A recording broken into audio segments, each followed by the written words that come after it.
श्री सच्चिदानंद सद्गुरु साईनाथ महाराज की जय। श्री सच्चिदानंद सद्गुरु भरद्वाज महाराज की जय। गुरुदेव दत्त। సద్గురు శ్రీడి సాయినాథుని యొక్క సన్నిధానంలో ఆచార్య ఇక్కడ భరద్వాజ మాస్టర్ యొక్క ఆశీస్సులతో నిరంతరం జరుగుతున్న ఈ సత్సంగ యజ్ఞంలో భరద్వాజ మాస్టర్ గారు మనకు అందించిన శ్రీ సాయి మాస్టర్ ప్రవచనాలు అనే గ్రంథం మన జీవితానికి ఎంతో ఎంతో ముఖ్యమైనదిగా మనం గ్రహించగలగాలి. చెప్పుకోగలగాలి కాదు, తెలుసుకోవాలి అని కూడా కాదు, గ్రహించగలగాలి. చెప్పుకోవడం కన్నా, చదవడం కన్నా, వినడం కన్నా, తెలుసుకోవడం కన్నా ముఖ్యమైనది గ్రహించడం. ఆ గ్రహణ శక్తి కానీ లేకపోయింది అనుకోండి, విన్నది వృధా, సమయం వృధా. అంటే సమయం ఎంతో విలువైనది, అటువంటిది వృధా చేసుకోవడం వల్ల నిష్ప్రయోజనం అవుతుంది. ఎందుకు వృధా చేసుకుంటున్నాము అంటే మానవ జీవితానికి ఒక ప్రయోజనం ఏమిటో తెలుసుకోలేకపోవడం వల్ల. అవగాహన తర్వాత, అర్థం సంగతి తర్వాత, ముందు మానవ ప్రయోజనం ఏమిటి అనే విషయం మనకి తెలుసుకోలేకపోతున్నాం. తెలుసుకోవాలంటే ఏం చేయాలి? ఆ జీవితంలో, మానవ జీవితంలో అనుభూతి పొంది ఉన్న స్థితిని మనం ఆశ్రయించాలి. అదే కృష్ణ భగవానుడు 9వ అధ్యాయంలో చెప్పాడు 34వ శ్లోకంలో. ఎందుకు నిజంగా బాబా ఎందుకు ఆ శ్లోకాన్ని గట్టిగా పట్టుకున్నాడంటే ఆశ్చర్యం అది. అందుకే బాబా ఇచ్చినంత వివరణ ఎవరు ఇవ్వలేదంటాడు భరద్వాజ మాస్టర్ గారు. భగవద్గీత 700 శ్లోకాలు ఉంటే 700 శ్లోకాల్లో ఆ ఒక్క శ్లోకానికే బాబా ప్రత్యేకత చెప్పాడు. అంటే మొత్తం సారాంశం అంతా అందులోనే ఉంది, మర్మమంతా అందులోనే ఉంది. బాగా దాన్ని క్షుణ్ణంగా పరిశీలించగలిగితే తప్ప, ఏదైనా సరే క్షుణ్ణంగా మనం పరిశీలించగలగాలి. అది ఒక వ్యక్తి విషయం కావచ్చు, లేకపోతే ఒక వస్తు విషయం కావచ్చు, ఒక పరిస్థితి విషయం కావచ్చు, విషయాల విషయం కూడా కావచ్చు, జ్ఞానం విషయం కావచ్చు, విద్య విషయం కావచ్చు. ఏదైనా పరిశీలనాత్మకంగా మనం పరిశీలించాలి. ఇప్పుడు భగవద్గీత అందరూ వింటున్నాం, అందరూ చదువుకుంటున్నాం, కంఠస్థం పెడుతున్నాం. దానిలో మర్మం ఏమిటి, ప్రయోజనం ఏమిటి? ఎందుకు కృష్ణ భగవానుడు అంతగా 700 శ్లోకాల ద్వారా మనకేం తెలియజేశాడు? అందులో జ్ఞాని యొక్క లక్షణాలు చెప్పాడు, సాధకుని యొక్క లక్షణాలు చెప్పాడు, సాధారణ మనిషి ఎలా జీవించాలో చెప్పాడు, అలాగే భక్తుడి యొక్క లక్షణాలు చెప్పాడు, చిత్తప్రజ్ఞ లక్షణాలు చెప్పాడు. ఈ లక్షణాలు చెప్తుంటే మనకేమనిపిస్తుంది? అబ్బా, మనం దీన్ని పట్టుకోవాలి, మనం దీన్ని ఆచరించేవాలి అని అనిపిస్తుంది. కానీ ఎలా? విన్నంతసేపు బాగానే ఉంటుంది. ఈ క్షణం నుంచి నేను ఈ విధానంలో నేను జీవిస్తాను అనే భావన మాత్రం ఉంటుంది. ఎలా దానికి మార్గం ఏమిటి? సులభమైన మార్గాన్ని మనం వివరిస్తున్నాడు కృష్ణ భగవానుడు. అంటే దానిలో మర్మం తెలుసుకోవడానికి మనం ప్రయత్నం చేయాలి. అందులో ముఖ్యంగా 4 సూత్రాలు చెప్పాడు కృష్ణ భగవానుడు. 4 విధానాలు: ధర్మ, అర్థ, కామ, మోక్షం. వీటి ద్వారానే నీ జీవితాలు ప్రయోజనం నువ్వు చేకూర్చుకోగలవు. నువ్వు ప్రయోజకుడు కాగలగాలంటే ఈ 4 ఉండవలసింది. అంటే ధర్మ ప్రకారమే అర్థం, ధర్మ ప్రకారమే కామం, ధర్మ ప్రకారమే మోక్షం. ఇక్కడ మనం ఏంటంటే ధర్మం చేసాం, నాకు మోక్షం కావాలనుకుంటున్నాం. అది ఎలా వీలవుతుంది? అది పైకి ఎగరాలంటే ఆధారం ఒకటి కావాలా? ఏం కావాలి ఆధారం? భూమి ఆధారం కావాలి. ఈ పన్ను లేకపోతే పైకి ఎలా ఎగరగలం? మరి నాకు మోక్షం కావాలంటే భూమి ధర్మం, ఆ సపోర్ట్ లేకుండా నువ్వేం చేయగలవు, ఏమి సాధించగలవు అని శాస్త్రం చెప్పింది, ఋషులు చెప్పారు, కృష్ణ భగవానుడు తెలియజేశాడు. మనకు ప్రశ్న వస్తుంది, ఈ కాలం ఆధునిక కాలం, మోడర్న్ కల్చర్, ఈ కాలంలో ధర్మంగా ఉండడం ఎలా వీలవుతుంది? వీలు కాదు. అలా ఉన్నవాడు చతికిలు పడతాడు. ఈ లోకంలో చూస్తూనే ఉన్నాం కదా, ధర్మంగా ఎవడు ఉన్నాడండి? న్యాయంగా ఎవడున్నాడు, సత్యంగా ఎవడున్నాడు? ఈ కాలంలో కృష్ణుడు చెప్పింది పనికిరాదు అని నేను అంట. కానీ నాకు మాత్రం మీరందరూ ధర్మంగా ఉండాలి. నా విషయానికి వస్తే మీరందరూ ధర్మంగానే ఉండాలి, అర్థమైన భావిస్తున్నా. నేనేమంటున్నాను, ఇది కాలం అంతా జరగదండి అని వేస్తాను. కానీ నేను ఒక పనికి పోయాను అనుకోండి, వాడు ధర్మబద్ధంగా ఉంది ఏమంటాను నేను? దాన్ని సపోర్ట్ చేస్తానా? కానీ నేను సహాయం చేయను, ఎదుటి వాడు సహాయం చేయాలి.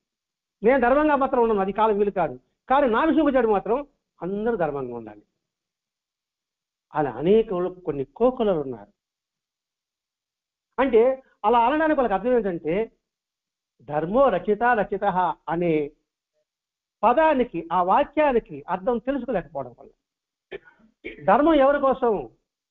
ఇతరుల కోసం మాత్రం కాదు, మన కోసం ధర్మం అనే విషయం మనం గుర్తుపెట్టుకోగలగాలి.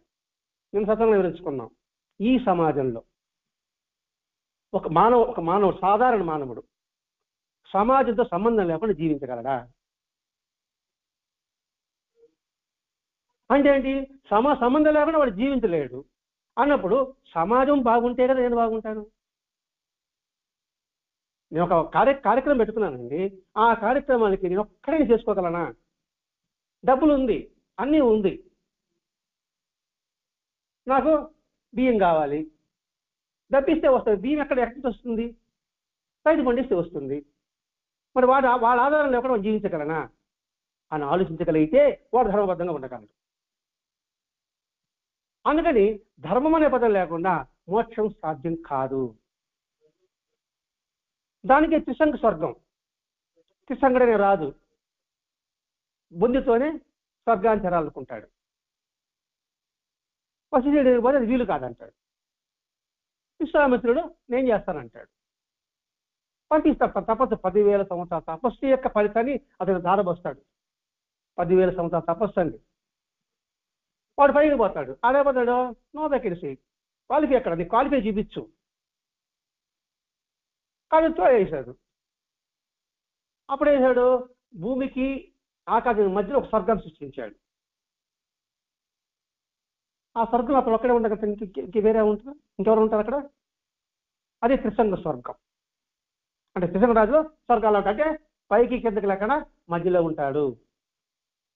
అంటే ఎందుకు పనికి రాకుండా ఉంటాడు? ఇంకా నిశబల బహిర్పకుంటే నపుంసకుడుగా ఉంటాడు. ఏం ఉపయోగం ఉంటుంది? అందుకని ఫౌండేషన్ ధర్మము అని ఇక్కడ చెప్పాడు. ఎందుకంటే మానవ జన్మ ఇచ్చేందుకు ధర్మం ఒకటే. ఇదే మనం గుర్తించబడుతుంది కదండి. ఉత్తమమైన మానవ జన్మ ఇచ్చి కూడా ఆ జీవి సార్థకం చేసుకోకపోతే వాడు ఆత్మవంచకుడు, ఆత్మఘాతకుడు అనే వివరం గుర్తి చెప్పబడి ఉంది కదండి. అంటే ఈ వర్ణన చదివిన తర్వాత ఏమిటి కారణం? మానవ ప్రయోజనం ఏమిటి? నమ్మించావు, నీ ప్రయోజనం ఏమిటి? ఎందుకోసం ఈ భూమి మీదకి వచ్చావు అని కృష్ణ భగవానుడు హెచ్చరిస్తున్నాడు. అప్పుడు అదే వాక్యాన్ని బాబా చెప్తున్నాడు, ఎందుకు వచ్చారు ఇప్పటికి ఎరుకోవడానికని. నువ్వు జీవితానికి వచ్చింది సద్గురువు తెలుసుకోవడానికి కోసమే, అదే నీ ప్రయోజనము అని బాబా ఉపదేశాలు చెప్తాడు కదండి. ఆ విషయాన్ని ఇక్కడ అంటే ఏమిటి? ధర్మార్థ కామము సంపాదించి మోక్షాన్ని కూడా పొందడమే. ధర్మబద్ధంగానే సంపాదన, ధర్మబద్ధంగానే కోరికలు.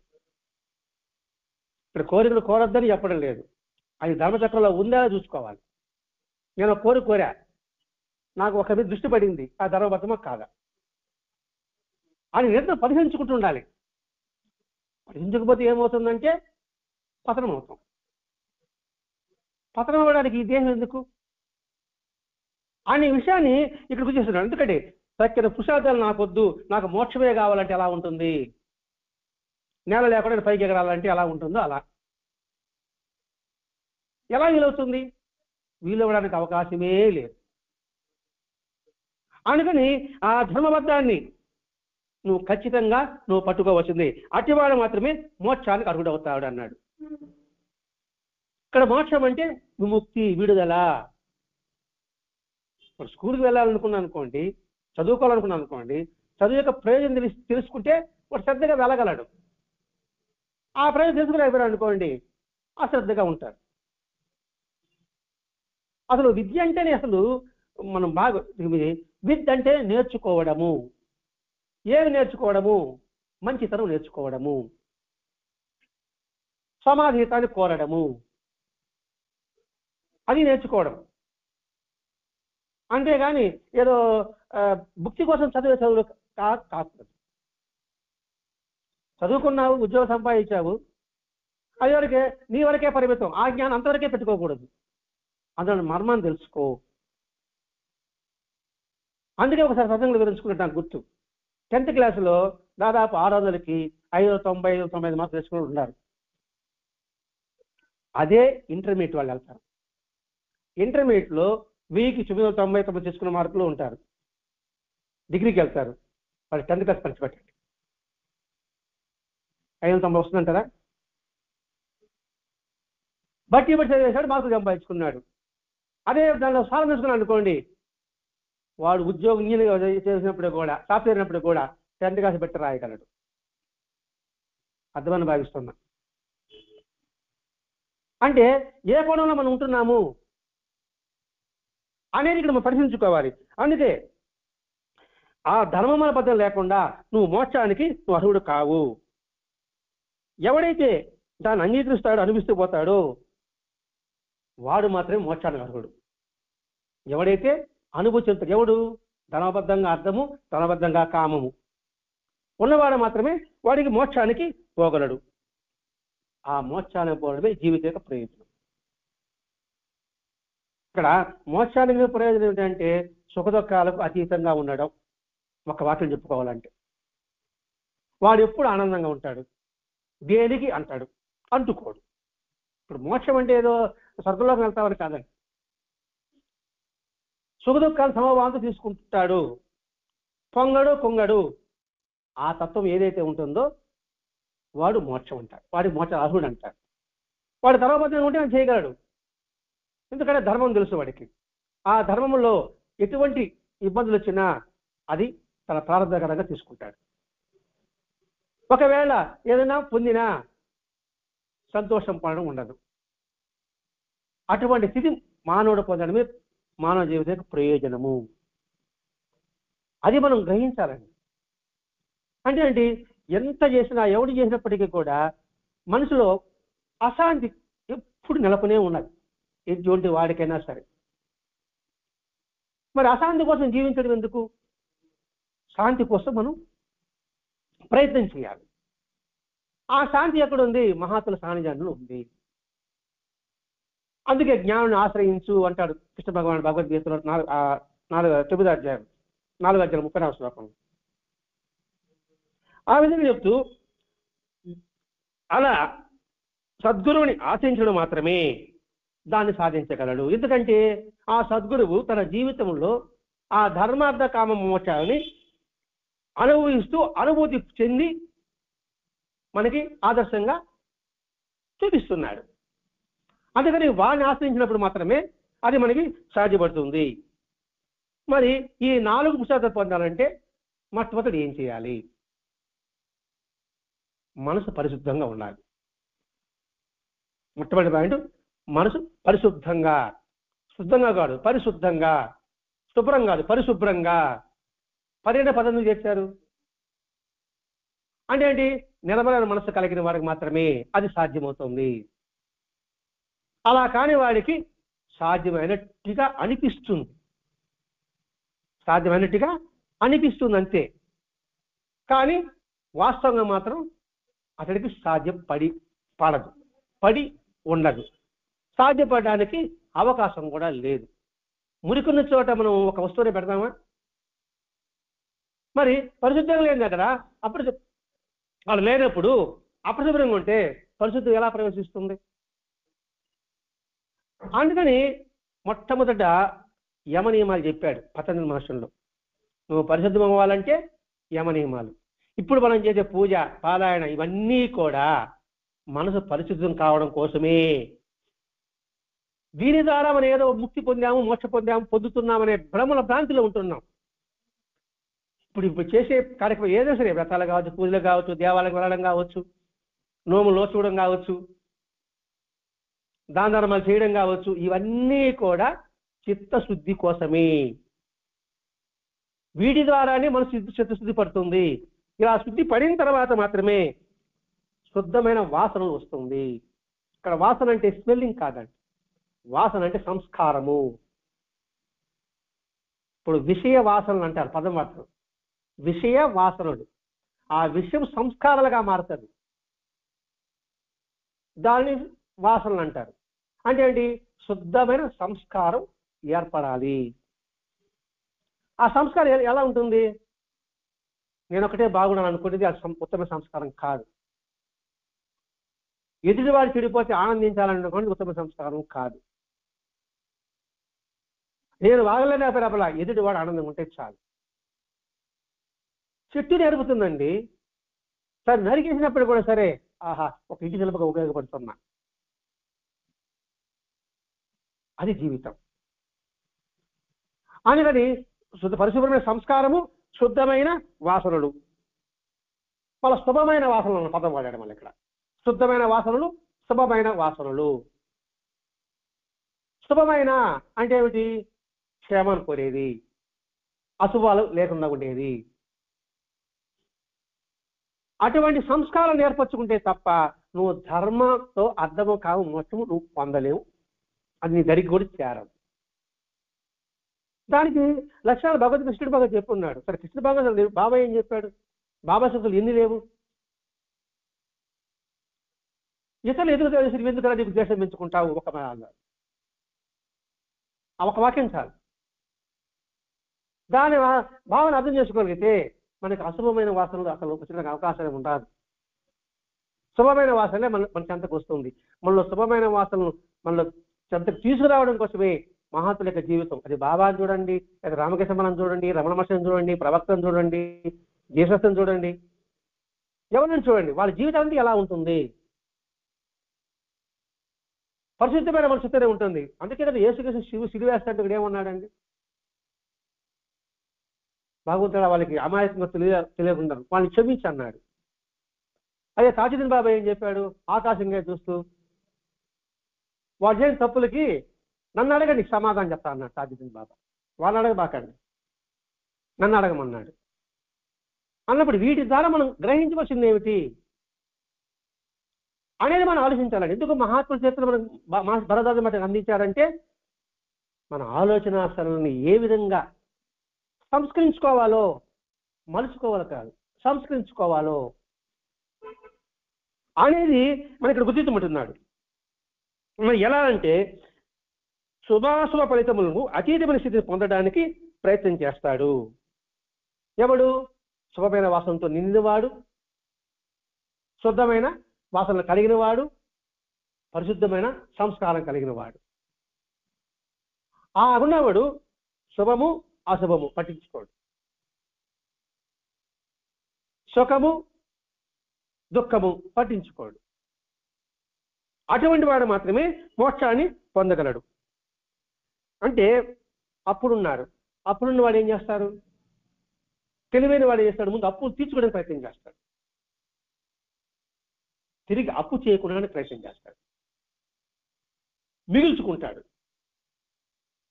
ఆ మిగిలే ఉత్తమైన సంస్కారం. అప్పుడు చేసుకుంటూ పోయినాడు దాన్ని తరుగు చేసుకోవాలి కదా. అశుభమైన వాసనలు అప్పులతో సమానం, అశుభమైన వాసనలు అప్పులతో సమానం. అంటే మనం బయటకు వస్తాము, బురదకు వస్తాము, అట్లే కూర్చుంటామా? మరి దాన్ని శుభ్రం చేసుకోమా? శుభ్రం చేసుకోకపోతే మనకే ఇబ్బంది కదా అనే విషయం గ్రహించాలి. అంటే లౌకికంగా మాత్రం దాన్ని మనం పాటిస్తున్నాం, కానీ పారమార్థికంగా మాత్రం పాటించడానికి వెనుకంజ వేస్తున్నాం. కానీ ఫలితం మాత్రం కావాలి. అది ఎలా సాధ్యపడుతుంది? ఒక వస్తువు కొనాలంటే దాని దగ్గర మూల్యం మనం చెల్లించాలి కదా. చెల్లించకపోతే ఎలా వస్తుంది? సింపుల్ లాజిక్, పెద్దగా ఆలోచించిన అవసరమే లేదండి ఆధ్యాత్మికలో. అది ఆధ్యాత్మికం అంటేనే మనం సంస్కరించడం కోసమే అనే అవగాహన ఎంతమంది మనం తెచ్చుకుంటున్నాం. అంటే ఇలా శుభమైన వాసన ఏర్పడుకున్న తర్వాత అది కూడా ఇవాళ రావచ్చు, రేపు అవ్వచ్చు. ఆ శుభమైన వాసనలే చిరుశుద్ధి పొందాం, ఏమైనా మనసు సంస్కారం పెట్టుకున్నాం, కానీ శుభమైన వాసన వస్తున్నాయి. అది ఇప్పుడు ఉండొచ్చు, రేపు పోవచ్చు. పోదని గ్యారెంటీ ఏమిటి? ఆ పోగొనాడికి ఏం చేయాలి? ఈ క్షణం నేను అందరూ బాగుంటాను అనిపిస్తుంది, మరో క్షణం కూడా నాకు ఇతరుల గురించి ఆలోచన వస్తుంది కదా, నాకు ద్రోహం చేసిన గురించి ఆలోచన వస్తుంది కదా. నేను అనుకుంటాను, నా శుద్ధమైన సంస్కారం ఉన్నప్పుడు నాకు ద్రోహం చేసిన వాడి పట్ల కూడా మనసులో, నువ్వు పైగా దూరంగా ఉండొచ్చు కాక మనసులో కూడా లేకుండా ఉండగలుగుతానా అని చెప్పడం. శుభమైన వాసనలో ఇప్పుడు ఉంటుంది, మరుక్షణం ఉండకపోవచ్చు. ఆ స్థితిలో మనం ఉన్నాం. అలాగాక అలా పోకుండా వీళ్ళని స్థితిలో మనం సంపాదించుకోవాలంటే నిరంతరం దాని మీద ఎరుక కలిగి ఉండాలి. జారిపోతుందేమో ఆలోచించుకుంటూ ఉండాలి. డబ్బులు కట్టి జేబులో పెట్టుకోబోతున్నామండి, ఎంత జాగ్రత్తగా ఉంటాం. ట్రైన్లో ప్రయాణం చేస్తాం, బస్సులో ప్రయాణం చేస్తాం, ఫుల్గా జనం ఉంటారు. మన దృష్టి దాని మీద ఉంటుందా? ఏమో జారిపోవచ్చేమో, లేదా జేబులో కొట్టేస్తాడేమో. అందుకే కదా జనార్దన్ గల్వంకర్కి బాబా ఏం చెప్పాడు, గత జన్మలో వీడికి మంచి లక్షణాలు ఉన్నాయి, ఇప్పుడు ఆ మంచి లక్షణాలు ఉన్నాయి. ఎందుకు బాబా చెప్పాడు? ఒరే గత జన్మలో ఉన్నాయి, ఇప్పుడు ఉన్నాయి, జారిపోతాయేమో. హెచ్చరిక అది. అలా కాకుండా నా బోర్డుగా పక్కన గుద్దుకుంటాడు, అబ్బా బాబా నన్ను పొగిడాడు ఆయన, పొయ్యిలో నేను మంచివాడంట, ఇప్పుడు నేను మంచివాడంట అని బాబా నేను చెప్పాడు మంచివాడని నేను డిక్లేర్ చేశాను అనుకుంటాను. ఆ డిక్లేర్ చేయడమే జారిపోవడం అంతే సార్. అందుకే రాజులు ఇది బట్టలు ఇది పెట్టుకుంటాడు. రాజు వస్తాడు, మనం సినిమా వస్తాడు, ఒక పక్క రాజాదిరాజు ఒకడంటే వీడి వీరాజరాజు ఒకటి అంటాడు. ఏమిటి దాని అర్థం? ఎందుకు పెట్టుకుంటున్నారు వాళ్ళు? ఒకడేమో ఒరే మీ తాత ముత్తాత మంచి చేశారా అని చెప్తా అంటాడు, ఇంకొకడేమో ఇప్పుడు మంచి చేశావు, ఈ రాజ్యంలో నీ పేరు మోగతా ఉంది అని చెప్తుంటాడు.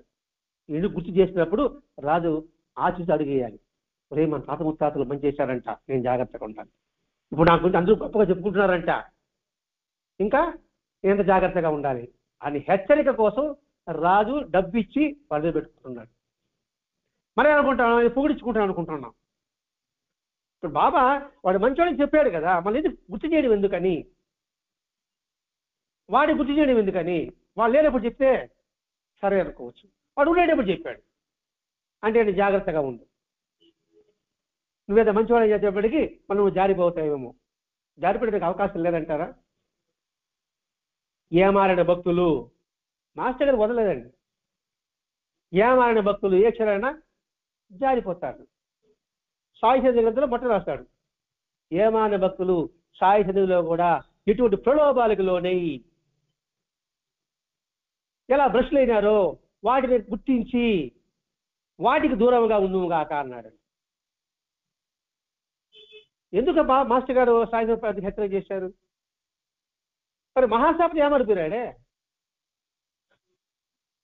మహాసభపతి బాబాని మహాసభ గుర్తించిన మహాసభపతి రోజు వంటికి ఒక్కొక్క ఏదో పెట్టేవాడు, ఒకరోజు దాంతో కాలుతో కొట్టాడు, కాలు తన్నాడు, అడ్డం వచ్చింది, పెట్టాడు కాబట్టి కాలుకి అడ్డం వచ్చింది. వస్తుంది కుక్కలు అడ్డం వస్తాయి కదా, మన పెంచిన కుక్కనే మన బయట పోతాడు, మనకు అడ్డం వస్తుంది కదా, మనకి కాలుతో కొట్టాడు. బాబా అడిగిపోతే ఏమన్నాడు, నాలాంటి కుక్క ఒకటి ఉందరా వాడు కూర్చున్నాడు అంటాడు. ఎట్లుంటా సార్, మన కుక్కేర కాలుతో కొట్టాం, అదేం అనుకోదులేని వేరే కుక్క కరస్థితి కొరవదులేని విషయం. మరి ఆ కుక్కలో కూడా ప్రాణం ఉందన్న సంగతి, నేను నా సంగతి బాబా తెలియజేశాడు. ఎందుకు తెలియజేశాడు? ఇవన్నీ కృష్ణ భగవానుడు భగవద్గీత చెప్పిన అంశాలేనండి. అది మన బాబా ఇది మనకి గుర్తు చేస్తున్నాడు. అంటే మనసు శుద్ధంగా ఉంచుకోవాలంటే మొట్టమొదట నువ్వేం చేయగలగాలి అంటే యజ్ఞము, దానము, తపస్సు, కర్మ. యజ్ఞ, దాన, తపస్సు, కర్మల ఎవరు చెప్పింది? కృష్ణ బాబా చెప్పిన మాటే. బాబా జీవితంలో ఏది కొత్తగా విధానం ఏమీ ఉండదండి. మనం బాగా మన మనసులో బాగా ఎక్కించుకోవాలి. బాబా సాంప్రదాయం ఏంటి, బాబా సిద్ధాంతం ఏంటి అని కొత్తగా అది పెట్టాడని కాదు. మన వేదంలో ఏం చెప్పారో ఆ సారాంతం మనం చెప్పాడండి. అసలు వేదం మనకు అర్థం కాదు, దానికి ఉపనిషత్తులు వచ్చాయి. ఉపనిషత్తులు అర్థం కాదు, అందుకని భగవద్గీత వచ్చింది మనబోటి వాళ్ళకి. ఎందుకంటే సులభమైన భాషలు చెప్తున్నాడు. ఉపనిషత్తులోనే ఉందండి. ఈశోపనిషత్తులో ఈశావాస్యమిదం సర్వం ఈశ్వర సర్వభూతానాం, ఈశావాస్యమిదం సర్వం ఈశ్వర సర్వభూతానాం. ఈశోపనిషత్తులో శ్లోకం అదండి. అంటే ఏమిటి? ఈ మొత్తం ఈ సృష్టి కూడా సర్వం భగవంతుడు. ఈశావాస్యమిదం సర్వం, ఈ సర్వమంతా కూడా ఈశ్వరుడే ఉన్నాడు. ఈశ్వరుడు అంటే శివుడని భావించకూడదండి, భగవంతుడు, సృష్టికర్త, శక్తి స్వరూపం ఇది అని భావించాలి. ఈశ్వర సర్వభూతానాం, ఆ ఈశ్వరుడు అన్ని భూతాల్లో ఉన్నాడు. అది వేదంలో మనకు అర్థం కాల, ఈ వాక్యంలో చెప్పాడు. దాన్ని భగవంతుడికి కృష్ణుడు ఏం చెప్పాడు? అనేక శ్లోకాలు చెప్పాడు. 7 శ్లోకాలు ప్రతి ఒక్కదాన్ని చెప్తున్నాడు. నువ్వు ఎవరిని ఆరాధించినా అది నాకే చెందుతుంది అని ఒక వక్కన చెప్పేశాడు. అన్నింటిలో నేనే ఉన్నాను దాని భావం అదే కదండి. అది కూడా మనకు అర్థం కాలేదు కాబట్టి బాబా వచ్చాడు. వాళ్ళు ఒక వాక్యం చెప్పారు, బాబా అందరికీ అనుభవాలు ఇచ్చాడు. ఎక్కడో బిచ్చిగాడికి పావలా ఇస్తే ఆ పావలా నాకు తెలియదు అన్నాడు. అందుకని ఉపాసన బాబా అన్న గయలో పోయి పిండ ప్రదానం చేస్తున్నప్పుడు పిండదానం చేస్తున్నాడు. పక్కన 2 చేతులు వచ్చి ఆ పిండాన్ని తీసుకు లోపలికి వెళ్ళిపోయింది. భయం వేసి ఉంటుంది కదా, పరిగెత్తాడు ఊటికి. మనం పిండని వదులుతున్నాం తీసుకోమని, స్వయంగా తీసుకునేప్పటికీ ఏమైతే భయం వేసింది. ఇంక దేవుడు కనపడితే మనకి మన పరిస్థితి సార్. సరే 4 సంవత్సరాల తర్వాత వచ్చాడు. వాళ్ళ పేరు బాలకృష్ణ ఉపాధి శాస్త్రి. వచ్చిన తర్వాత బాబా ఇంతగా చూస్తున్నాడు. ఏంట్రా ఇంతగా చూస్తున్నా, ఏంటి సంగతి? నువ్వు పిండప్రదానం చేస్తున్నప్పుడు అందుకుని చేతులు ఇది కదా అన్నాడు. ఎట్లుంటా సార్, ఎన్ని శ్లోకాలు చెప్తే నీకు ఆ భావం నిలబడుతుంది? ఎన్ని గ్రంథాలు చదివితే ఆ భావం మనసులో నిలబడుతుంది?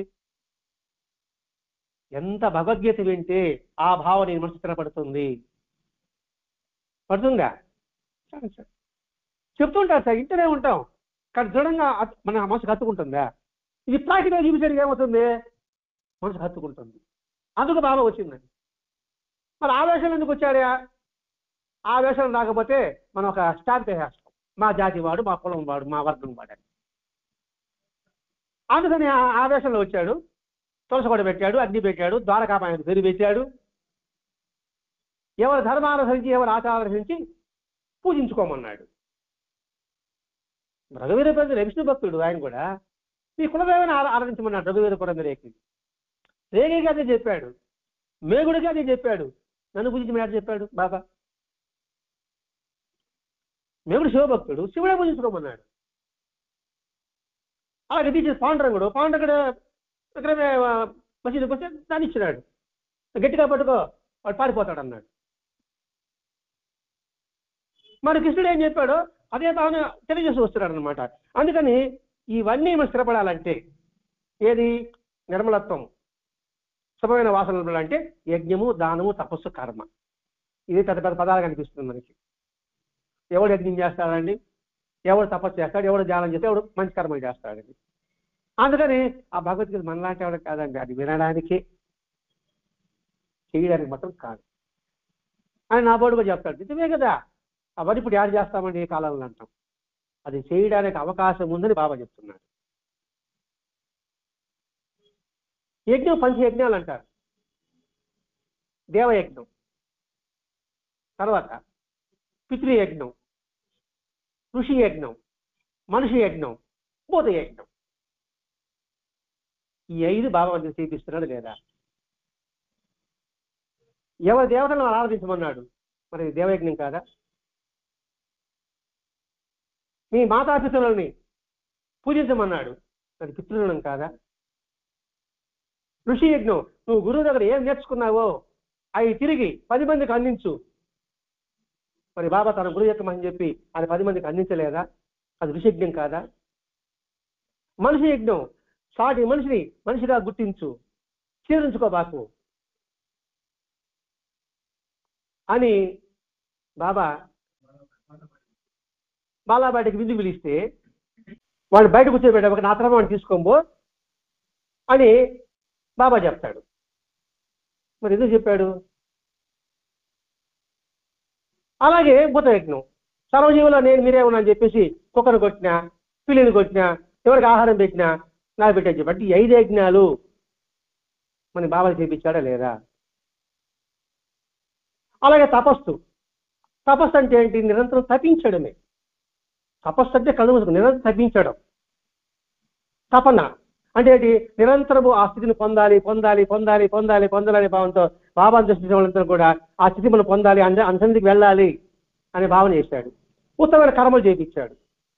అలాగే దానము అవి చేయించాడు. అంటే యజ్ఞము, దానము, తపస్సు, కర్మ మనకి బాబా చేయించాడు. అంటే వీటి ద్వారానే మనం ఆ నిర్మల స్థితిని మనం పొందగలం. కర్మలు చేస్తేనే కర్మ ఫలితం రూపంలో మళ్ళీ పుట్టడం సావడం వస్తుంది. కాబట్టి కర్మే చేయకూడదు అనేవాళ్ళు నా బోటిగాళ్ళు కొంతమంది ఉంటారు. ఏదైనా పని చేస్తామండి, దానివల్ల ఎంత పాపం పుణ్యం వస్తుంది, వస్తే మళ్ళా పుట్టాలా, మళ్ళా సావాలా, ఎందుకు ఏమి చెప్పి గమ్మున ఉంటాం అని అనుకునే వాళ్ళు కూడా ఉన్నారు కూడా, ఏ పని చేయకూడదు ఉద్దేశంతో. అంటే మరి అలా చేయనప్పుడు ఒకే మాట అంటాడు, చేయమని చెప్పేవాళ్ళు ఉన్నారు, చేయమని చెప్పేవాళ్ళు ఉన్నారు. దానికని చెప్తున్నాడు, ఆ 4 చేయవలసిందే, కానీ వాటి ద్వారా ఏమి పొందాలని ఆశించకుండా చేయి. ఏమి పొందాలని ఆశించకుండా చేయి. దాన్ని నిష్కామ కర్మ అన్నారు. నిష్కామ కర్మ అంటే కోరిక వదులుకోవడం కాదండి, ఏది వచ్చినా సమభావంతో తీసుకోవడం. అంటే ఒక ఆట ఆడుతున్నాం, టెన్నిస్ ఆడుకుంటున్నాం, ఏం ఆశించి ఆడుతున్నాం? ఆనందం కోసం. అలాగే యజ్ఞము, దానము, తపస్సు, కర్మ కూడా ఆనందం కోసం. ఇప్పుడు చీట ప్యాకెట్ ఆడతాం, డబ్బు పెట్టి కాదు, మామూలుగా ఆడుకుంటూ ఉంటారు కదా ట్రైన్లో పోయినప్పుడు. ఏం ఆశించి ఆడుతున్నారాడా? అదొక ఆనందం కోసం. అలాగే ఈ కర్మలు కూడా ఆ భావంతో నువ్వు చేయి. అంటే వేరే కారణం లేదు, తాను సుఖంగా ఉండడమే కాకుండా ఎదుడు వాడిని సంతోషపెట్టడం అదొక ఆనందం అందరికి. ఆ కొందరిలో మహానుభావులు అండి. దాన్నే మాసం వేస్తున్నానండి. మనకి ఇష్టమైన వాళ్ళ పట్ల కూడా మనం ఎలా ప్రవర్తిస్తాము, వాడి కోసం ఏదైనా చేయడానికి మనం ముందుకు దూకుతాం. ఇష్టమైన పట్ల ఏమొస్తుంది? వాడు ఆనందం ఉంటే చాలండి, వాడు ఆనందం కోసం నేను పనిచేస్తున్నానండి. ఎందుకని వాడికి నాకు ఇష్టం, అంతే. వాడు నాకేది ఇస్తాడని, ఇవ్వాలని అనే భావన ఉండదు. అది నిజమైన స్నేహితుడి యొక్క లక్షణం. ఆ మాట చెప్తున్నాడండి ఇక్కడ. ఎందుకంటే వాడు సంతోషపడితే మనకు బాగుంటుంది, అంతే. వాడు ఆనందం ఉంటే చాలు. అట్లా మనం లోకంలో చూస్తున్నామండి. మన కంటికి కనిపించినంత మాత్రాన లేడని చెప్పడానికి మాత్రం లేదు. సరే, ఇంతకు మీరెంత పక్కన పెడదాం. స్వాతంత్రం కోసం పోరాడినారు కదండి, వాళ్ళు ఏమి ఏమి ఆశించి వాళ్ళు పోరాడారు, ఇది ఒక చెప్పుకుంటే చాలు. మనం లౌకిక సగం పక్కన పెడదాం. అలా స్వాతంత్రం వస్తే వాళ్ళు ఏమన్నా, వాళ్ళకి డబ్బు వస్తుందా, దిబ్బు వస్తుందా, వాళ్ళ కుటుంబేనా బాగుంటుందా? స్వాతంత్రం రావాలి, అందరూ ఆనందంగా ఉండాలి. అదే స్వామి వివేకానంద ఒక మాట అంటాడు కదండి, కుక్క కూడా ఆకలితో సావనంత వరకు నేను ఎన్ని జన్మలెత్తినా పర్వాలేదన్నాడు. నాకు ముక్తి కావాలని కోరుకోలే. కుక్క ఆకలితో నిండితే వివేకానందుడికి ఏమొస్తుంది? అది తింటే వాడికి ఏమొస్తుంది? అది జీవితం. అట్లా ఇక్కడ మనకి ఇష్టమైన పట్ల మనం ఎలా ప్రవర్తిస్తాం? ఏం కారణం ఉండదు, వాడు ఆనందం ఉంటే చాలు. ఎందుకని? వాడంటే నాకు ఇష్టం, వాడు సంతోషం ఉంటే నాకు సంతోషం, వాడు ఆనందం ఉంటే నాకు ఆనందం, వాడి కష్టంగా ఉంటే నాకు కష్టమే, వాడు దుఃఖం ఉంటే నాకు దుఃఖమే. ఎందుకంటే వాడంటే ఇష్టం కాబట్టి. మనకైతే ఎవరు ఇప్పుడు? బాబా. మరి బాబా సంతోషంగా ఉండాలి, మనం ఏం చేయాలి? బాబా సంతోషం విధంగా మన ప్రవర్తన ఉండాలి. మరి బాబా బాధపడితే మనకు ఆనందమా? అదే బాబా చెప్తాడు, కొందరు దొంగలో చావబోయేవాడు కూడా ఎదురు వాళ్ళు చంపడానికి ప్రయత్నం చేస్తున్నారు, నేను అందరం సమానంగా చూస్తున్నాను, అలా చేస్తే నాకు జుగుప్స కలుగుతుంది అని బాబా అన్నాడు. ఆ ఒక్క వాక్యం గుర్తుపెట్టుకుంటే మన ఆలోచన, మన ప్రవర్తన, మన మాట ఎలా ఉండాలి అంటే ఆయనకు వ్యతిరేకంగా మనం చేసినంటే ఆయన పట్ల మనకి ఇష్టం లేదని అర్థం. పైకి మాత్రం పెద్ద పూట పెట్టుకుంటున్నా నాకు ఆయన ఇష్టము అంటే అప్పుడు సాయిబాబు అనిపించుకోవాలి కదా. నేను కనబడమంతా సాయి సాయిరామ్ సాయిరామ్ సాయి అందరూ పిలుస్తారు. బా ఎంత భక్తి అండి, ప్రతి ఒక్కళ్ళు బాగా చూస్తున్నాడు. శత్రువులు చూడగలనా? నా శత్రువు వచ్చాడు సార్, సాయిరామ్ అనగలనా? అమ్మట్లు ఇప్పుడు ఎందుకు వచ్చారా అనుకుంటాను. అలా అనగలిగితే అంటే ఈ సాధకుడు ఒప్పుకోం సార్, ఎందుకంటే మన బలహీనత బయటపడతానని నేను ఒప్పుకోం. ఒకవేళ చెప్పేవాడు ఉంటే వాడి మీద నిందలు వేస్తాం. ఈ మాట నాది కాదండి, ప్రబోధం రాసినాడు 12వ పేజీలో. గుర్తుగా చూసామంటే మాత్రం స్పష్టంగా రాశారు మాస్టర్ గారు. వాడు చెప్పిన అధర్మాన్ని, అవినీతిని, అసత్యాన్ని నువ్వు కానీ బయట పెట్టావంటే, పెట్టాలి, బయట పెట్టావంటే వాడు ఒప్పుకోడు. ఒప్పుకుంటే వాడు తప్పు చేసిన నిరూపణ అయిపోతాయి కదా. అందుకోసం వాడేం చేస్తాడు, కసి పెట్టుకుంటాడు, మళ్ళీ కీడు చేస్తాడు. అది పదాలు రాసి ఉన్నాడండి. నిజంగా మాస్టర్ ది గ్రేట్ భరద్వాజ్ అన్నాడు ఒక ఆయన.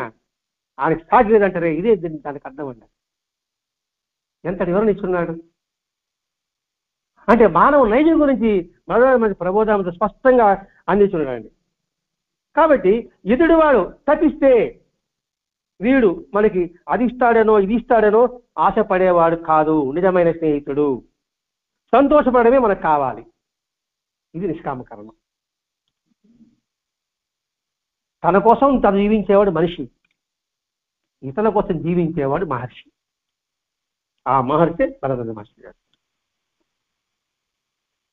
సాయిబాబా మహాత్ములందరూ అంతే కంటండి. నిజంగా ఏమి ఆశించి సాయిబాబా మనకి ఇంతగా మనకి ఇస్తున్నాడు, ఏమి ఆశించి భరద్వాజ మహర్షి కావచ్చు, రామకృష్ణ పరమహంస కావచ్చు, మీరు మహాత్ములందరూ వారి వీరనేం లేదు, వాళ్ళు ఏమి ఆశించుంటారు?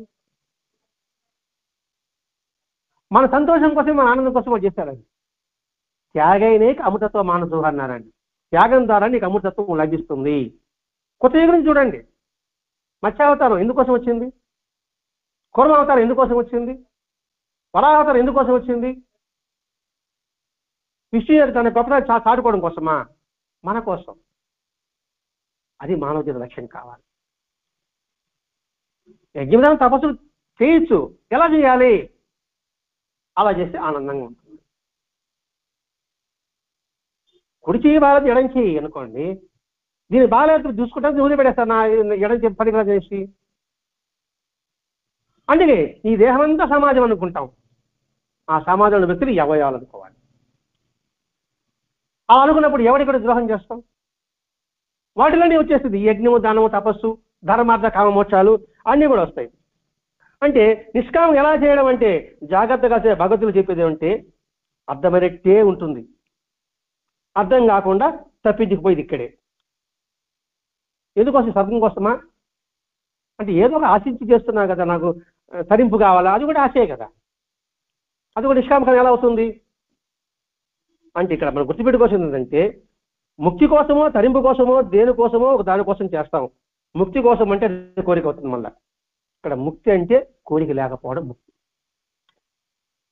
ముక్తి అంటే కోరిక లేకపోవడం. నాకంటూ కోరిక లేదు, ఏది ఇచ్చినా భగవత్ ప్రసంగం నేను తీసుకుంటాను, అది ముక్తి. అదే బాబా చేత సంబారే అనుకుంటాను. నాకు గుర్తుంటే నాకు అనేక పరిస్థితులు ఉన్నాయి, అనేక పనులు ఉన్నాయి. మామూలు బాగా చెప్పుకుంటాం, ఆ అక్షరం నాకు వార్త గుర్తులేదు కాబట్టి నాకు అనేక పనులు ఉన్నాయి.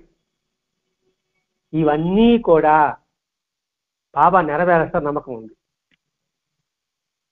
ఇంకా బాబా నేనేం కోరేది? బాబా ఇష్ట ప్రకారంగా జరిపించడమే నేను గమ్మున ఉండాలని చెప్తాడండి. అంటే పదాలు వేరే, భావం మాత్రం చెప్తున్నా. నాకు అనేక పరిష్కారాలు ఉన్నాయి, అవన్నీ తీరుస్తాడు. ఇంకా అది నేనేం కోర ఇది కావాలనేసి, అది ముక్తి అండి. అట్లా అంటే మన పరిస్థితి ఎలా ఉంటుందంటే క్లాస్ టీచర్లో ఒక క్లాస్ లీడర్ పెట్టారనుకోండి, వాడు అరవద్దని అరుస్తూ ఉంటాడు. ఏం అరుస్తున్నావు, ఏం అరవద్దు అరుస్తున్నావు అంటాడు. మన పరిస్థితులు అట్లాగే ఉందట. గురువు గారు గుబులు కళ్ళు ఉండు కాక అని రాస్తాడు. నా గురువు గారు లేదండి అని అంటానే ఉంటాను నేను. అంటే నేను గురువు గారు అనుకోండిరా అని. అబ్బా ఎంత విశ్వాసం అండి, ఆ గురువు కాదంట, ఎంత చెప్తున్నాడు ఆయన. గురువు గారిని గుబులు కలుగుకుండా చెప్తా ఉంటా, కానీ గురువు అని అందరికి అనిపించుకోవాలి, అనలేదే నా ఎదురు చూస్తూ ఉంటాం నేను. ఏది ఎప్పుడు అనలేదు నిజా అనేసి నేను నిరాడంబరంగా ఉంటాను సార్ అనుకుంటాను. గొప్ప పట్టు పంచి కట్టుకొచ్చేస్తాను నేను. ఒక్కరు కూడా ఎంత ఇది విలువ నడకపోతే నా పరిస్థితి ఎలా ఉంటుంది? అటువంటి నైజం మానవ నైజం అని విషయాన్ని ఇక్కడ స్పష్టంగా తెలియజేస్తున్నానండి. అంటే ఇక్కడ యజ్ఞము దానము తప్ప చేసిన ఆటలాగా ఉండాలి. మన ఆట ఎలా ఆడతాము, గెలుపు పట్టించుకోము. ఇప్పుడు చదరంగం ఆడుతున్నామండి, మన ఇద్దరు స్నేహితులమే, కానీ నీ పావును చంపాలని నేను, నా పావును చంపాలని మీరు ప్రయత్నం చేస్తాం. శత్రుత్వం ఆడ ఉంది. ఆడ అలాగే ఇద్దరు సెకండ్ ఇచ్చుకుంటూ పోతుంటాం. జీవితం అలా ఉండాలి. అంటే క్రికెట్ అంతా ఆడిన తర్వాత ఎవరొకరు గెలుస్తారు, గెలిచిన తర్వాత ఎందుకు అంత సెకండ్ ఇచ్చుకుంటూ పోతుంటారు. కాబట్టి ఈ యజ్ఞం అనేది కూడా ఒక ఆటలాగా ఉండాలి. అలా చేసినప్పుడు మాత్రమే నిష్కామ కర్మ అవుతుంది. అలా కాకపోతే నిష్కామ కర్మ కాదు, బలవంతంగా చేసినట్టు ఉంటుంది. కత్తి చూపిస్తే మీరు నగలు ఇచ్చినట్టు, నేను నగలు దానం చేస్తానంటారు. బయట ఇచ్చావా, హృదయపూర్వక ఇచ్చావా, అట్లా చేసుకుంటున్నాం మనం. భయంతో ఏమో ఎట్టవుతుంది ఏమో అని యజ్ఞం కావచ్చు, దానం కావచ్చు, తపస్సు కావచ్చు, అలా చేసుకుంటున్నాం. దేవుడు దండం పెట్టకపోతే ఆయన కోపం చేసుకుంటాడనే భావంతో చేసుకుంటున్నా. రోజు 4 గుళ్ళకి వెళ్తాను సార్, పని పడింది. ఒక శివాలయకి వెళ్ళి బండి ఎక్కేసిన మధ్యలో గుగులు వినాయకుడు గుడికి పోలేదే, ఏం చేస్తాడేమో ఆయన గుడికి వేసుకుంటా కూర్చొని, భక్తితో కాదు ఆడ భయంతో. అట్లా చేసి అది నిష్కామకర్మ కాదు. అందుకనే కృష్ణుడు ఒక చెప్పాడు, ఈ యజ్ఞము దానము అందరూ చేయవచ్చు కాక సత్త రజో తమో గుణ చేసేవాళ్ళు ఉంటారు. సత్వగుణం చేసేవాళ్ళు ఉంటారు, రజోగుణం చేసేవాళ్ళు ఉంటారు, తమో గుణం చేసేవాళ్ళు ఉంటారు. సత్వగుణం ఏం చేస్తాడు, అందరి శ్రేయస్సు కోసం పనిచేస్తాడు. రజోగుణం ఏం చేస్తాడు, నేను బాగుండాలని చేస్తాడు. తమో గుణం చేస్తాడు, ఎదుటి వాడు నాశనం అవ్వాలని చేస్తాడు. వానాశనం పెట్టి వీడికి ఆనందం. రాక్షసులను అదేగా చేసింది, భస్మాసుడు చేసింది అదే కదా. ఏమనుకురా, నాకెవరైనా ద్రోహం చేసి తల పెట్టి భస్మం అయిపోవాలా, అది న్యాయం. నీకు ద్రోహం చేసి తల మీద పెట్టు, ముందు నీకు పెట్టాలన్నాడు. కాబట్టి ఈ 3 చేసేవాళ్ళు ఉంటారు, ఈ పారాయణం సత్సంగాలు ఉపన్యాసం చేసేవాళ్ళు చాలా మంది ఉంటారు. వాళ్ళు ఏ భావంతో చేస్తున్నారు, అందరూ బాగుండాలని, అందరికీ తెలియపరచాలని, అందరికీ వాళ్ళ సద్య అందించాలని చేసేవాడు ఒకడా, రెండు గుర్తింపు కోసం చేసేవాడు ఒకడు, రజోగుణం గలవాడు. తమోగుణం చేసేవాడు, నాకెవరు నష్టం చేశాడు అనుకోండి, వాడు నాశనం అవ్వాలా అనే భావంతో చేసేవాడు ఒకడు. తపస్సుకారు పోపలేదండి. అందుకని ఇక్కడ 3 రకాల వాళ్ళు ఉంటారు అని భగవద్గీతలో, అందుకే భగవద్గీతలో చెప్పని విషయమే లేదన్నాడండి ఇక్కడ మాస్టర్ గారు. భగవద్గీతలో నీకు దేనికైనా సమాధానం అందులో ఉందండి. కాదు మన మధ్య భగవద్గీత మన భయం వేస్తుంది. 700 శ్లోకాలు ఎవరు చదువుతారో బాధ్యత. ఆ సారాంశం అంతా మనకి సాయిలాంబ అందించాడు. దానికి వివరణ మరదల మాస్టర్ ప్రబోధామృతం మనకు అందించాడు. ఇప్పుడు బాబా సూక్తిని చదివినప్పుడు కూడా మనకి ఏం అర్థం చేసుకుంటున్నాం, ఒక్కొక్క సూక్తిని వివరణ చెప్పుకుంటున్నాం. నేను ఎవరిని మధ్యలో వేడవను, చివరికంటే గమ్యం చేరుస్తాను అని చెప్పాడు. నేను మధ్యలో ఎవరిని వేడవను, చివరికంటే గమ్యం చేరుస్తా అన్నాడు. అంటే ఏంటి, మనం వదిలిపెట్టాడు, గమ్యం చేరుస్తాడు. ఎట్లా దానికి ఎట్లా మనకి మార్గం ఎట్లా కనిపిస్తుంది మనకి? ఎవడు ఆ తత్వం? చివరి గమ్యం చేరుస్తానన్నాడు అంటే తన దగ్గర తీసుకుంటానన్నాడు. ఆ తీసుకునే ఎవడు? శివుడు, శివతత్వం. శ్మశానంలో శివుడు ఉన్నాడు, అందరు తన దగ్గర తీసుకుంటున్నాడా లేదా? ఇక్కడ నేనండి బాబాని కాదండి. అందుకని బాబా శివతత్వం. అందుకని బాబా గుళ్ళో ఏం పెడతారు ఎదురుగా వాహనం? నంది పెడుతున్నారు. ఎందుకని పెడుతున్నారు? అని ఈశ్వర స్వభావం కలవాలి కాబట్టి. మరి ఇంత అర్థం మనం చెప్పిన వాడేవాడు? మనం చదివేసడం నా దూరమైన కారణం మంచి గమ్యం చేస్తాను అంటే మనం గమ్యం చేస్తానులే అంతే, తిప్పేసిన పేజీ. దాని ఎవరికి వచ్చింది అనుకోండి, అబ్బా భేముడు సాయినాథుడు శివుడిలాగే అంతే, అందరి పట్లాగా అందరూ కూడా ఆయన రచిస్తున్నాడు కదా, మనం లైన్ చేసుకుంటున్నాడు కదా. అదండి ఇక్కడ మనకి మాస్టర్ గారు ఇక్కడ ఈ ప్రవచనంగా వివరణ ఇవ్వడం. అందుకే అది చెప్పని విషయం లేదు. అన్నీ అన్వయించుకోవడం తెలుసుకోవడం చాలా కష్టం. అది కూడా చెప్పాడు ఏది భగవద్గీత. అన్వయించు తెలుసుకోవడం చాలా కష్టం. ఎన్నిసార్లు విన్నప్పటికీ బోధపడకుండా ఉంటుంది. గీత అర్థం కావాలంటే బాబా చరిత్ర చూస్తే తెలుస్తుంది. ఇక్కడికి వచ్చాడు కన్క్లూజన్ మాస్టర్ గారు. అదే బైబిల్ చదివిన ఏమంటాడు, బాబా చరిత్ర చదవందే నాకు బైబిల్ అర్థం కాలేదన్నాడు. ఏదో పాలు తెస్తాను ఎవరో కాసలు. బాబా చరిత్ర చదవందే నాకు బైబిల్ అర్థం కాలేదన్నాడు. బాబా చరిత్ర క్షుణ్ణంగా పరిశీలన అనుకోండి, భగవద్గీత సులభంగా అర్థమైపోతుంది. అందుకే చెప్పాడు ఎన్నిసార్లు విన్నప్పటికీ బోధపడగా ఉంటుంది, కానీ అది అర్థం కావాలంటే బాబా చరిత్ర చూసి తెలుస్తుంది. ఇంటి సాయిలాం చదువు ఎంతటి శ్రేష్టమైన విషయం మనకి బాగా గుర్తించాలండి. ఉదాహరణ కపర్దే బాబా దగ్గరకు వచ్చాడు. దేనికోసం వచ్చాడు? భక్తికి వచ్చాడా? తను ఆంగ్లేయులు పట్టుకోకూడదు వచ్చాడు. ఊళ్ళో ఉంటే అతను స్వాతంత్ర్యంలో పాల్గొంటున్నాడు, బాలంగాధర్లకి సపోర్ట్గా ఉన్నాడు. బాలంగాధర్ అరెస్ట్ చేశారు. ఇంకా ముందు కపర్దేని అరెస్ట్ చేయాలి. ఇక్కడ ఊళ్ళో ఉంటే అరెస్ట్ అవ్వడం ఖాయం. అందుకే బాబాని గురించి కూర్చున్నాడు అనమాట. భక్తితోనా భయంతోనా? భయంతో వచ్చి కూర్చున్నాడు. అప్పటికి బాబు గుర్తు చేస్తూనే ఉన్నాడు, ఒరే నేను చూసుకుంటానంటే కూడా మళ్ళీ ఇప్పుడు వెళ్ళిపోతామా అన్నాడు. మన పరిస్థితి కూడా అలా ఉన్నాం. నీకు స్పేస్ ఇస్తాను అంటే ఏమి ఇచ్చాలే భయపడిస్తా ఇదే అనుకుంటాను కూర్చుంటాను. ఇక్కడ కాసేపు ఉంటా అంటాడు, ఉండే మళ్ళా పోతా ఉంటాడు. ఇస్తావు నాకు అనుమానం, మళ్ళీ ఇంకొని పట్టుకుంటాను పరిగిస్తా ఉంటా. అందుకు కపర్దే చేస్తాను వస్తాడు. అలా రాజు అది ముఖ్యం చెప్తున్నాడు. ఎన్నిసార్లు విసుగుపడ్డం కూడా సరే బాబా సమాధానం మెల్లగా చెప్పాడు. ఈయన బాబా నన్ను వెళ్ళనియడం లేదండి. అదొక నింద. మళ్ళా ఎందుకు వెళ్ళనియడం లేదురా, నువ్వు వెళ్ళి పట్టుకుంటారని అని అర్థం. మళ్ళీ కూడా చెప్పిస్తారు, మీరన్నా అడగండి చెప్పించండి బాబాని వెళ్ళడానికి అనుమతి కోరమంటున్నాడు. మరి ఎంత అవగాహన ఆడ చూసుకోవాలి. అందుకే ఏ నారాయణ భక్తులు ఎటువంటి ప్రలోభాలకు లోనే, ఇతర ప్రలోభం ఏంది, ఆడ పోవడం బతికింది కదా సంపాదించుకోవాలా. ఆ స్థితి ఇక్కడ ఉందిరా అని చెప్తున్నాడు. ఇక్కడ అని చెప్పేటప్పుడు కూడా రేపు అనేవాడే కానీ అనుమతి ఇచ్చేవారు కాదు. అన్ని డైరీలో మనం రాసుకున్నాడండి.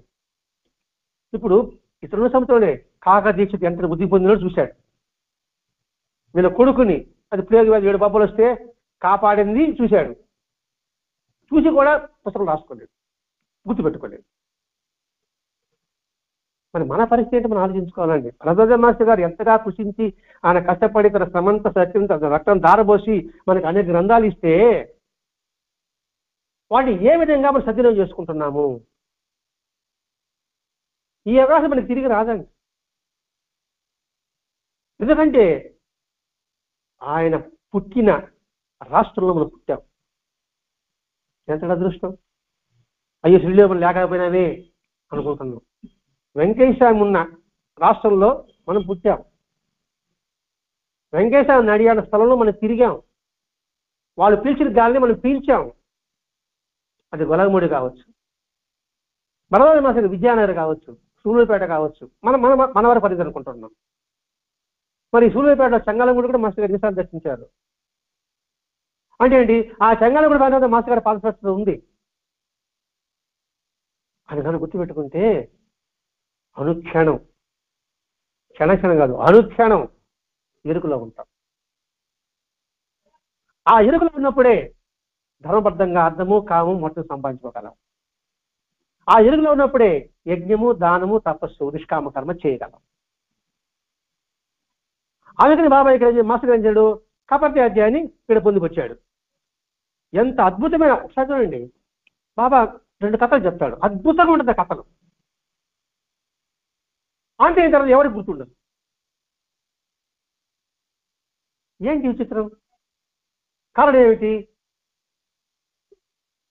శ్రద్ధ లోపించడం. అంతే అంటా అండి.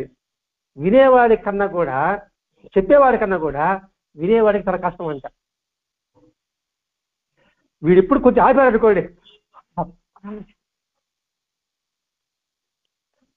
వీడు కొంచెం గ్యాప్ ఇచ్చాడు, అబ్బా గ్యాప్ ఇచ్చాడు ఆయన అని కూర్చున్నాడు కదా. అందుకే అది కష్టం కాబట్టి నవైద్య భక్తులు మొత్తం దాన్ని పెట్టాడు, పెట్టాడు. ముందు దీన్ని సాధించడం ఆయన రవాసి స్మరణ, నీ కీర్తన, నీ పాద సేవ, నీ అర్చన, నీ నమస్కారము, నీ దాస్యము, నీ సఖ్యము, ఆట నీ సంగతి చూద్దాము. ముందు దాని గట్టి ఎక్కువ ముందన్నట్టు వినడం నేర్చుకో. వినడం ఎంత కష్టం ఆలోచించండి ఇక్కడ చెప్పేవాడి కన్నా కూడా. అది మాస్టర్ గారు మనకి హెచ్చరిక చేస్తున్నారు. జాగ్రత్తగా సద్వినియోగం చేసుకోండి. అంటే ఇలాగే ఈ ప్రతి ఒక్కటి కూడా, అంటే ప్రతి ఒక్క అంశం కూడా బాబా సన్నిధిలో ఉంటూ కూడా అక్కడ ఎందుకు మర్చిపోయారంటే కారణం ఏమిటి? కాబట్టి భగవద్గీత కూడా మనకు అర్థం కావడం నిలవడం చాలా కష్టం. కాబట్టి సాయినాథ్ చేసుకొని నిత్యము పారాయణ చేసుకోండి. వేదానికి అర్థం ఉపనిషత్తులు వచ్చాయి, ఉపనిషత్తులకు అర్థం భగవద్గీత వచ్చింది, భగవద్గీతకు అర్థం మనకి సాయిలంత గ్రంథం వచ్చింది. అంటే కృష్ణ భగవానుడు తరింపడానికి సరైన మార్గాన్ని అందించాడు. ఆ సరైన మార్గాన్ని ఇంకా విశదీకరించాడు సాయినాథుడు.